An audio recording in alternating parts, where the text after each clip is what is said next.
चलिए स्टार्ट करते हैं ना, स्टार्ट करते हैं। भाई देखो ये जो है ना हमारा क्लास नंबर 4 है, वेक्टर पे है, ये हमारा फोर्थ बोला मैं, 5th क्लास जो है होने वाला है ना। 4 क्लास हमने ऑलरेडी ले लिया है और उसमें हमने वेक्टर के बारे में जान लिया है कि वेक्टर क्या होता है, यूनिट वेक्टर, उसके टाइप्स वगैरह कई सारे थे हमने देखा।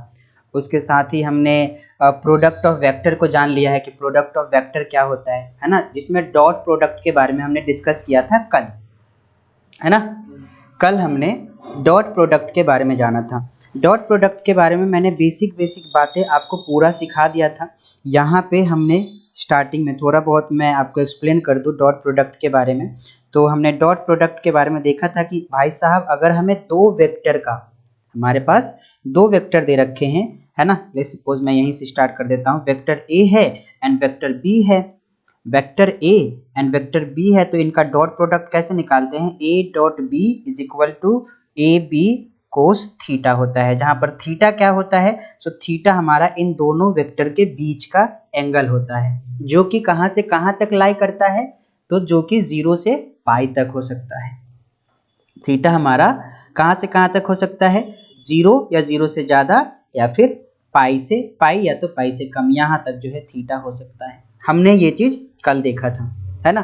इसके साथ ही हमने प्रोडक्ट के इसके जो है प्रॉपर्टीज वगैरह जो है वो जाना था हमने, ठीक है। अगर यही दो वेक्टर हमें कंपोनेंट फॉर्म में गिवन हो तो कंपोनेंट फॉर्म में हम कैसे जो है इसको निकालेंगे।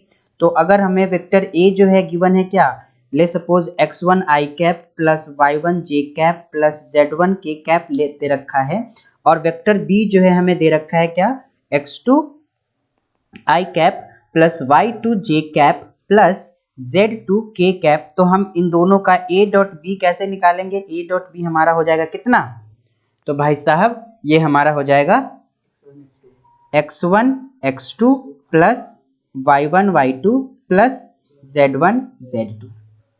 कैसे होता है, क्या होता है, ये सारा चीज हमने कल समझा था इस बारे में, ठीक है। समझे कि नहीं। आज जो है हम लोग जो है, देखो कल लास्ट क्लास में एक वो था, देखो एसोसिएटिव के बारे में कि ये जो प्रोडक्ट है ये एसोसिएटिव होता है या नहीं होता है ना। एसोसिएटिव के बारे में पूछा गया था। तो एसोसिएटिव देखो, अगर यहाँ पे एग्जांपल लो, एसोसिएटिव का क्या मतलब होता है डॉट प्रोडक्ट में, तो 3 वेक्टर है, उसमें से पहले आप 2 वेक्टर के प्रोडक्ट करो, 2 वेक्टर के। सो लेट्स सपोज पहले मैं बी और सी का जो है डॉट प्रोडक्ट करता हूँ, तो भाई साहब बी और सी का डॉट प्रोडक्ट क्या आ जाएगा यार, बी और सी का जो है डॉट प्रोडक्ट एक स्केलर क्वांटिटी आएगा, और स्केलर क्वांटिटी को फिर मल्टीप्लाई करेंगे हम वेक्टर से, ठीक है। स्केलर क्वांटिटी को, जैसे कि यहाँ पे बी डॉट सी जो है कुछ भी आ गया, 2 3 4 कुछ भी हो गया, स्केलर ही आएगा, रियल नंबर ही आएगा बी डॉट सी।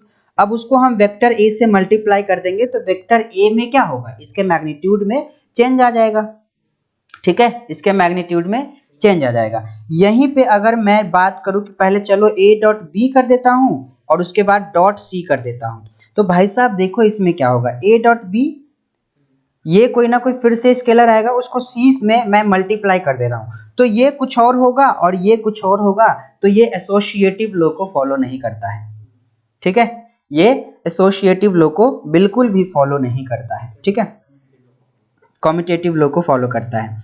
तो ये चीज जो है यहाँ पे एक कल का क्वेश्चन ये यहाँ हो गया, समझे। अब बात ये है कि क्या ये डिस्ट्रीब्यूटिव लॉ को फॉलो करता है, हाँ जी बिल्कुल।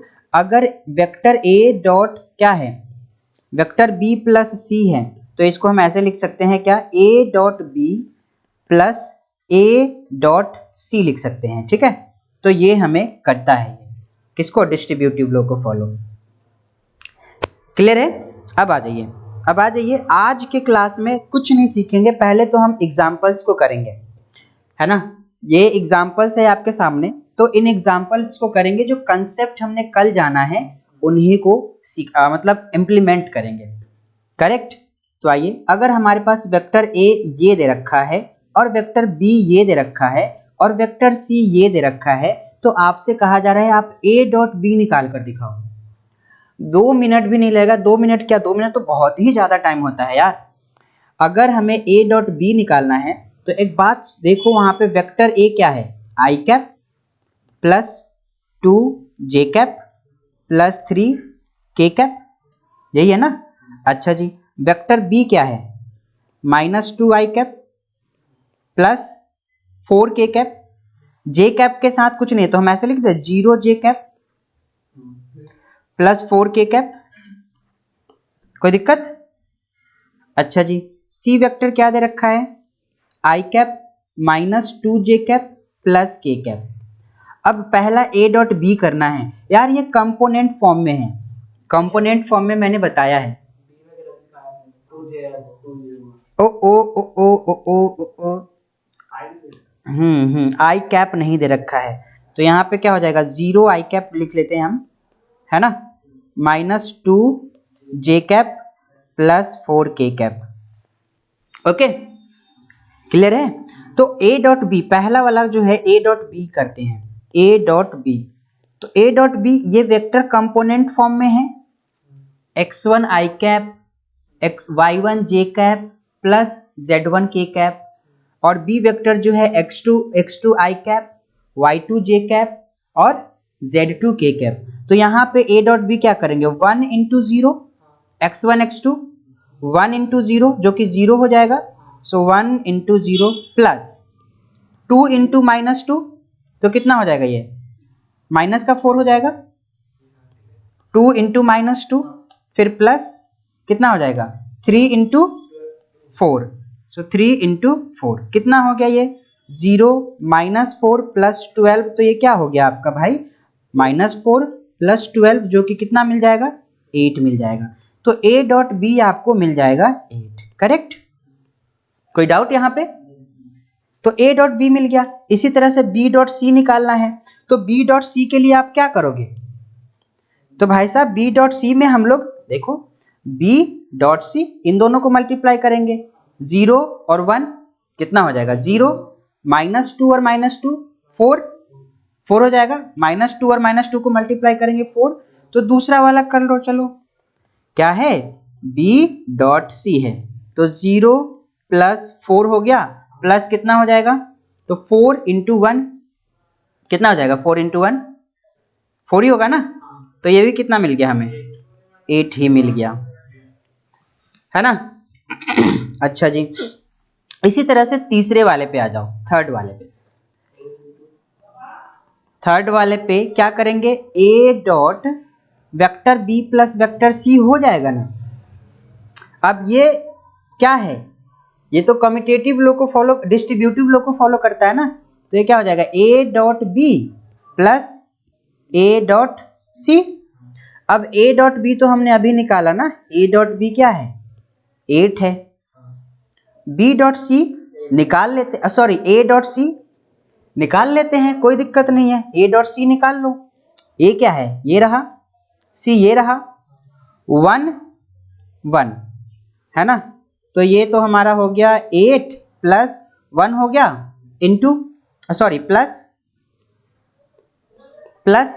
कितना हो जाएगा 2 और -2 कितना हो जाएगा, ये माइनस का 4 और 3 और 1 कितना हो जाएगा 3 हो जाएगा, तो प्लस का 3, तो ये कितना हो गया 8 प्लस ये कितना हो जाएगा 1 -4 प्लस 3, तो आपको दिख रहा है कि ये कितना हो जाएगा 8 प्लस -3 और ये प्लस का 3 जो कि आपका 0 हो जाएगा, तो फिर से जो है यहाँ पे 8 ही आ गया, फिर से 8 ही आ गया, ठीक है, क्लियर है बात, समझे।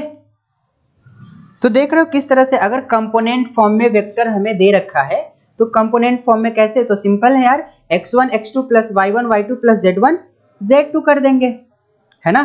कंपोनेंट फॉर्म में हम लोग वेक्टर को निकाल लेंगे भाई, प्रोडक्ट कर देंगे, डॉट प्रोडक्ट कर देंगे, क्लियर है बात।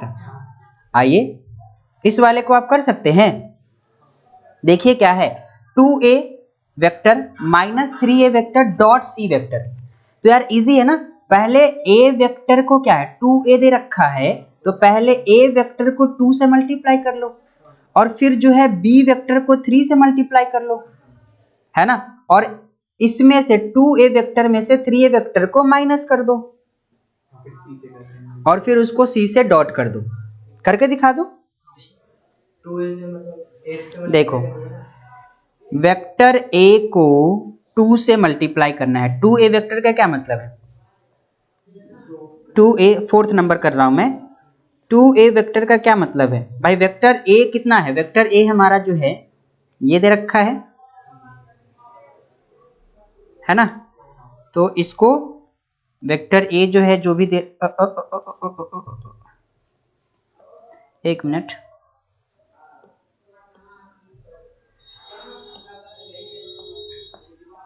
चलिए वेक्टर a ये दे रखा है, तो इसको 2 से मल्टीप्लाई करेंगे तो क्या हो जाएगा? 2i cap plus 4j cap plus 6k cap हो जाएगा। और 3b निकालेंगे हम तो कितना हो जाएगा? वेक्टर b को 3 से मल्टीप्लाई कर दो तो वेक्टर b कितना है? माइनस में हो जाएगा क्या? 0i cap minus 6j cap, है ना? ये जो है मल्टीप्लाई हो जाएगा 6 और ये प्लस का 12k कैप, है ना? तो प्लस का 12k कैप। अब क्या करना है? 2a vector minus 3b vector, है ना? तो ये कितना हो जाएगा? और इनका डॉट करना है किसके साथ? c के साथ। तो 2a vector minus 3a vector हमारा इसमें से इसको माइनस करेंगे, यही है ना? तो 2a में से 2 में से 0 को माइनस किया तो 2i कैप, 4 में से माइनस 6 को माइनस किया तो कितना हो जाएगा? प्लस का 10 हो जाएगा ना? 10j cap. समझे कि नहीं बताइए? 4 में से माइनस कर रहे हैं माइनस 6 को, यार ये तो इजी है ना? अब अभी तक सिखा चुका हूं तो अब ये भी कहोगे तो यार ये तो अच्छी बात बिल्कुल नहीं होती है ना? अब 6 में से 12 को माइनस करेंगे तो क्या हो जाएगा? माइनस का 6k कैप। और इसका डॉट करना है किसके साथ? c के साथ। बताइए जरा c क्या है? तो c आपका गिवन है क्या? i cap minus 2j cap plus k cap. तो i cap minus 2j cap plus k cap. तो आप इसका प्रोडक्ट निकाल सकते हैं कि नहीं निकाल सकते हैं? भाई क्या हो जाएगा? 2 इंटू 1 जो कि 2 हो जाएगा, है ना? प्लस 10 इंटू माइनस 2 यानी कि माइनस का 20 हो जाएगा। और माइनस का 6 इंटू 1 जो कि आपका क्या हो जाएगा? प्लस माइनस का 6 हो जाएगा। तो ये आपका हो गया 2 माइनस 20 माइनस 6 जो कि आपको मिल जाएगा कितना? 2 माइनस 26 जो कि आपको मिल जाएगा माइनस 24। क्लियर है बात? हाँ। तो एग्जाम्पल से क्या सीखा तुमने? ये एग्जाम्पल इसलिए नहीं कि मैं तुम्हें करके बस दिखा रहा हूँ, एक्चुअली करते कैसे हैं, कंसेप्ट जान लिया, करते कैसे हैं ये सीखना है यहाँ पे तुम्हें कि उस कंसेप्ट को हम कैसे यूज कर रहे हैं। बेसिक जो भी सीखा वो और अभी फिलहाल के लिए। क्लियर है बात? चलिए अच्छी बात है। तो ये आपका एग्जाम्पल नंबर 1 था जो कि आई होप ये 4 पार्ट्स थे, इसमें चारों पार्ट समझ में आया होगा आपको। आ गया? चलिए आगे देखिए, ये एग्जाम्पल नंबर 13 है एनसीईआरटी का। वो किसी और किताब का एग्जाम्पल था, ये एनसीईआरटी का एग्जाम्पल है। अब इसको पढ़िए और बताइए हमको कि क्या करना है।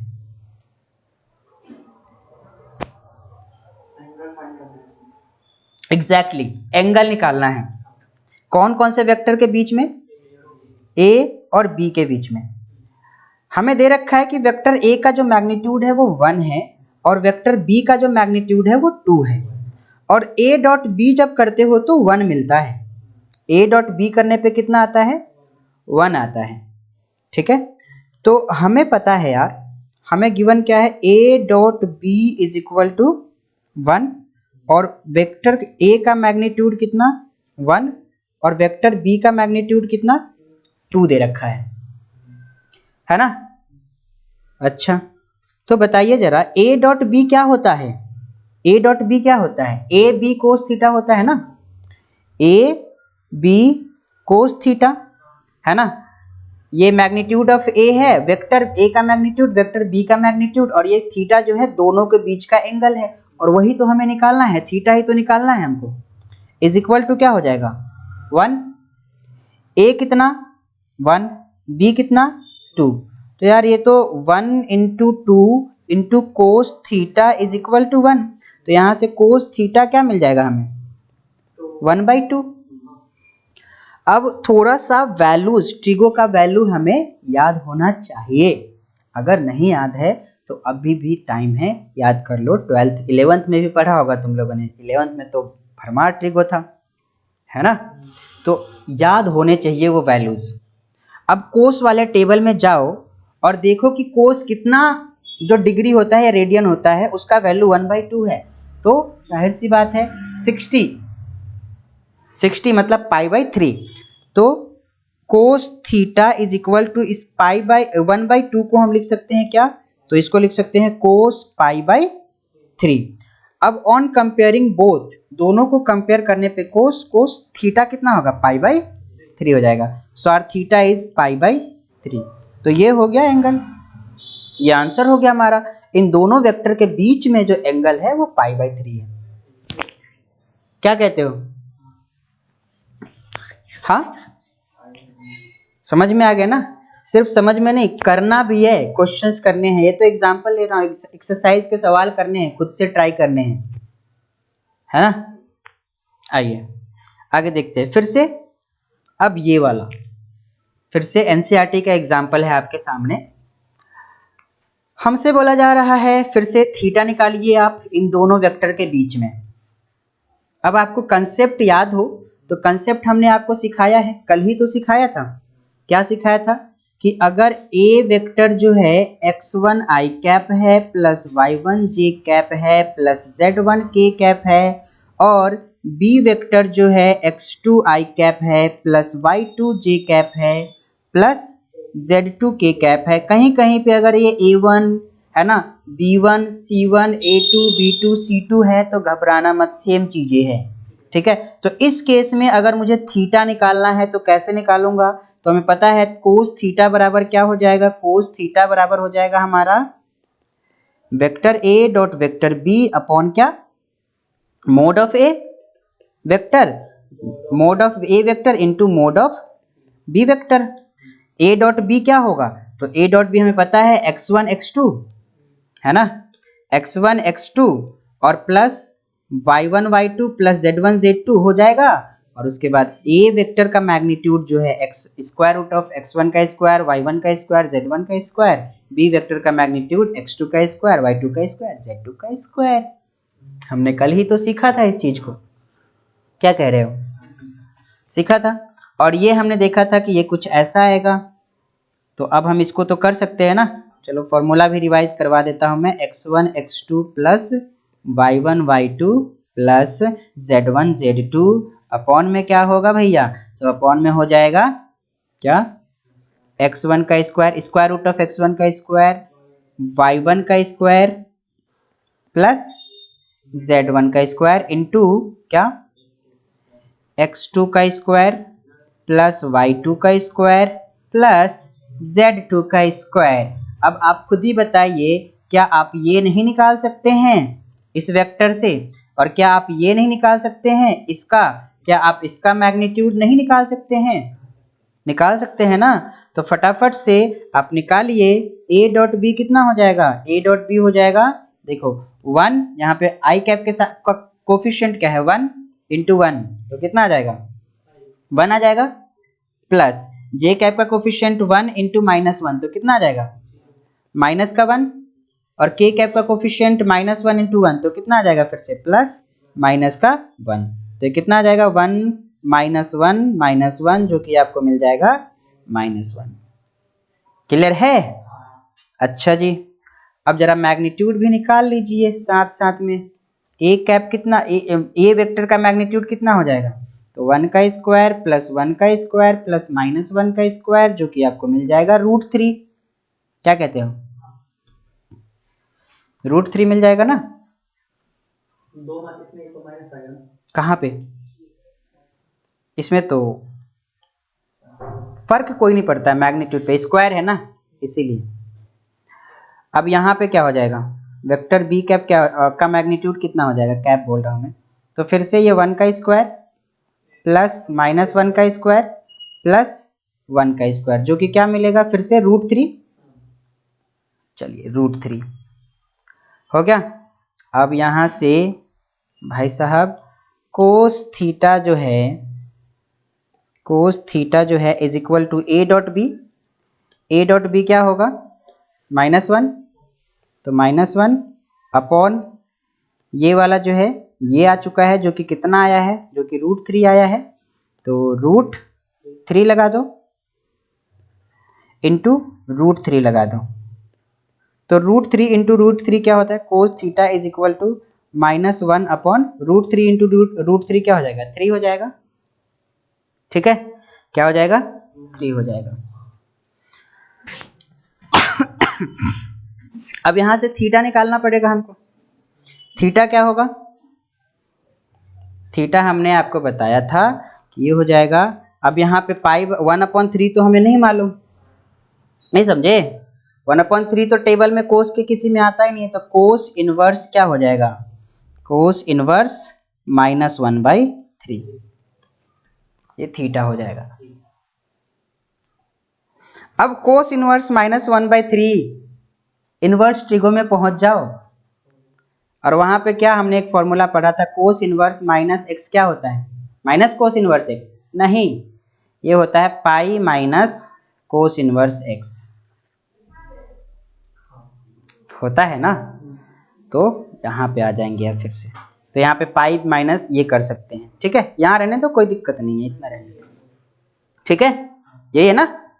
ओके, इतना रहने दो, कोई इश्यू नहीं है। क्लियर है बात? तो कैसे एंगल निकाल रहे हैं, आई होप आपको क्लियर हुआ होगा ये चीज। अगला एग्जांपल देखें, आइए इसको देखिए और बताइए क्या कह रहा है। एनसीईआरटी का तो नहीं है, एनसीईआरटी का तो नहीं है, लेकिन आपको करना पड़ेगा। हो जाएगा। देखिए क्या कह रहा है, हमें लेमडा का वैल्यू निकालना है such that vector A and B are perpendicular. Vector A और बी क्या है? परपेंडिकुलर है। ए डॉट बी क्या हो जाएगा इस केस में? 0 हो जाएगा। वेक्टर ए गिवन है और वेक्टर बी गिवन है, तो ए डॉट बी क्या होगा? 0 हो जाएगा। तो हम निकालेंगे, तो ए डॉट बी जो है ये 0 हो जाएगा। क्यों हो जाएगा? वेक्टर ए जो है परपेंडिकुलर है वेक्टर बी के। cos 90 की वैल्यू 0 हो गई।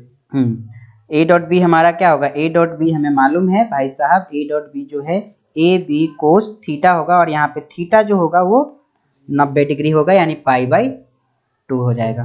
तो ये हमारा 0 हो जाएगा। ए बी कोस π/2 कोस π/2 0, तो ये 0 हो गया, यानी ए डॉट बी क्या हो गया? 0 हो गया। अब A dot B component form में क्या होगा? ए डॉट बी, तो देखो 2 इंटू 1, 2 इंटू 1 तो 2 हो गया, प्लस लेमडा इंटू -2, तो क्या हो गया? ये -2 लेमडा। ओके जी, 1 इंटू 3, तो प्लस का क्या हो जाएगा? Is equal to 0। क्या ये क्वेश्चन था यार, है ना? 2 - 2 lambda plus 3 is equal to 0। 5 - 2 lambda is equal to 0, है ना? तो 2 लेमडा इज इक्वल टू क्या हो गया? 5। तो लेमडा इज इक्वल टू क्या आ गया? 5/2 आ गया ना, 5/2। समझे कि नहीं समझे? तो जब परपेंडिकुलर है तो कंडीशन याद है और आता है करने, तरीका पता है, तो यार क्वेश्चन क्या ही है। समझे कि नहीं?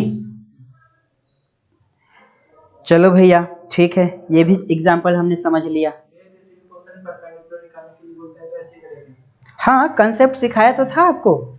कंसेप्ट जब पढ़ा रहा था, कल ही पढ़ा रहा था, तो आप मौजूद थे। रिवीजन किया कीजिए। जब आप एक बार पढ़ के जाते हैं यहाँ से, उसके बाद उसको रिवाइज कीजिए। Revision, math is all about revision and practice. जितना ज़्यादा रिवाइज करते हो, जितना ज़्यादा प्रैक्टिस करते हो, ये जो है इम्प्रूव होता जाता है ना? आइए आगे, और है क्या? ओ माय गॉड, ओ ओ ओ ओ, चलिए मैं कह रहा हूं कि आई थिंक आगे है या नहीं है, मैं यही सोच रहा था।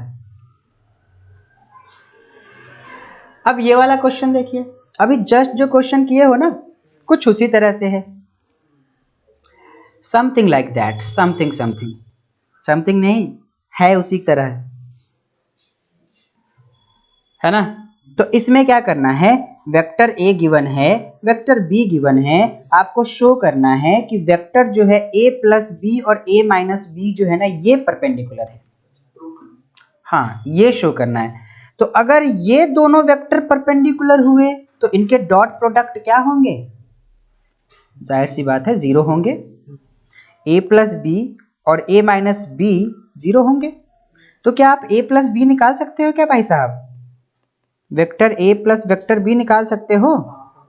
क्या हो जाएगा, 5 + 1 क्या हो गया, 6 आई कैप, -1 + 2 कितना हो जाएगा, माइनस, हाँ देखो, हाँ 3 है तो -1 और +3 तो कितना हो जाएगा, प्लस का 2 जे कैप, 2 जे कैप, -1 +3 दोनों को ऐड कर रहे हैं तो प्लस का 2 जे कैप, -3 -5 कितना हो जाएगा, -8 के कैप। ए प्लस बी निकाल लिया हमने। ए माइनस बी निकालने में क्या जा रहा है, vector A minus vector B. अगर वेक्टर नहीं बोल रहा हूं तो ध्यान रखना, vector A minus vector B निकालने में क्या जा रहा है, निकाल सकते हो, 5 -1 4 आई कैप, चलिए -1 -3 कितना हो जाएगा, -4 जे कैप हो जाएगा कि नहीं, -1 -3 और 3 को माइनस करेंगे, -3 और माइनस कर रहे हैं 5 -5 को, तो कितना हो जाएगा ये, +2 के कैप, है ना। अब आइए जरा, अब हम कह रहे हैं चलिए आप a plus B dot A minus B लिखिए। तो भाई क्या करेंगे हम, ये दो वेक्टर कंसीडर कर लो, चलो ये वाला वेक्टर कुछ हो गया, डी वेक्टर बोल लो, जो भी बोलना है वो बोल लो, या ऐसे ही कर दो, क्या बोलना है ऐसे बोल दो, डायरेक्ट कर दो, है ना। तो यहाँ पे 6 × 4 24, 6 × 4 24, 2 × -4 जो कि कितना हो जाएगा यहाँ, माइनस का 8, -8 × 2 जो कि कितना हो जाएगा, माइनस का 16, और ये 24 माइनस का 24 is equal to 0। Hence a plus B and a minus B जो है, अगर मैं a प्लस बी बोल रहा हूँ इसका मतलब वेक्टर बोल रहा हूँ मैं यहाँ पे, ठीक है ना, a vector plus b vector, तो ये क्या हो गया, हेंस हम बोलेंगे, hence vector a plus vector b and vector a minus vector b are perpendicular. दोनों क्या है भैया, दोनों परपेंडिकुलर है, ठीक है, क्लियर है। चलिए अच्छी बात है जब क्लियर है तो, हाँ इस पे और प्रोजेक्शन ऑफ वेक्टर।